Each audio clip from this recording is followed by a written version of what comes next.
এটি কিন্তু 4142 ডাউন কাঞ্চন কমিউটার। তার মধ্যে কাঞ্চন কমিউটার 41 নিয়ে পার্বতীপুর জংশন ছেড়ে দিলাম।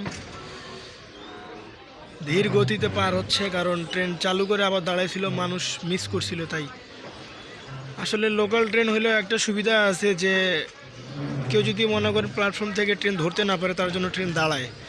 আর আমরা যদি আন্তনগরের কথা বলি, আন্তনগর কিন্তু দাঁড়া হয় না। এই দিক থেকে কিন্তু আমাদের এই লোকালগুলোই শ্রেয়া শ্রেয়া শ্রেয়া শ্রেয়া মানে শ্রেষ্ঠ।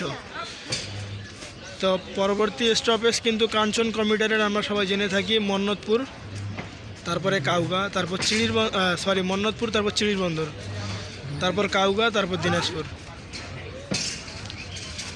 এই পার্বতীপুর জংশনের এটি 1 নম্বর প্ল্যাটফর্মের মাঝখান থেকে ছিল, কারণ এই পারে 2টা প্ল্যাটফর্ম, আর এর মাঝখানে একটা, আর ওই সাইডে একটা।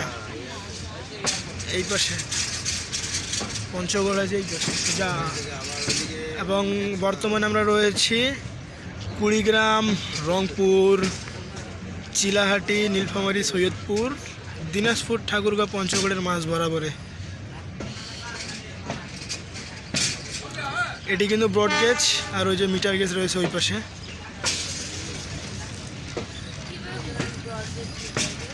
যেগুলো বড় লাইনের গাড়ি ওগুলো ব্রড গেজ, আর যেগুলো ছোটো লাইনের গাড়ি ওগুলো মিটার গেজ। ওই সাইডটা কিন্তু মিটার গেজ।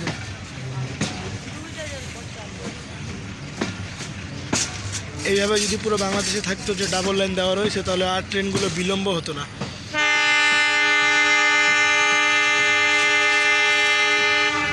আর 41 কাঞ্চন কমিউটারের লিডে রয়েছে WDM 3D তেলখোর লোকোমোটিভ, সম্ভবত 6556।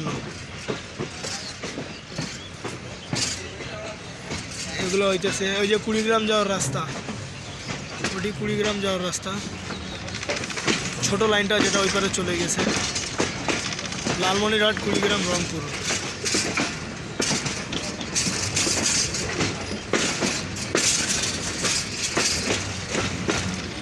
ধীর গতিতে কিন্তু আমরা পার্বতীপুর জংশন ছেড়ে দিলাম 41 আপ কাঞ্চন কমিউটার ট্রেনটি নিয়ে। এবং এই যে বর্তমানে আমরা ভাগ হয়ে যাচ্ছি চিলাহাটি আর দিনাজপুরের মাঝ বরাবর দিয়ে।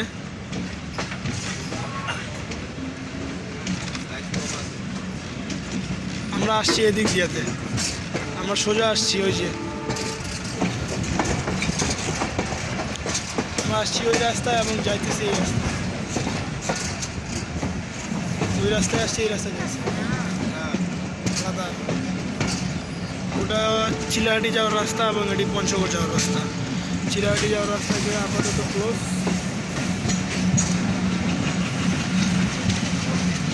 এবং এটা কিন্তু আউটার পার্বতীপুর জংশনের পঞ্চগড় যাওয়ার রাস্তায়। শীত পড়তিছে, কুয়াশা কুয়াশা ভাব এখনও। সকাল 7:45 সঠিক সময় ছেড়ে গেল। তো দেখা হচ্ছে আবার পরের কোনো ভিডিওতে আপনাদের সাথে। যারা যারা এতক্ষণ পর্যন্ত দেখেছেন 41 আপ কাঞ্চন কমিউটারের সাথে, তাদেরকে জানাতে অসংখ্য ধন্যবাদ। এবং এটি পার্বতীপুর মহিলা কলেজ।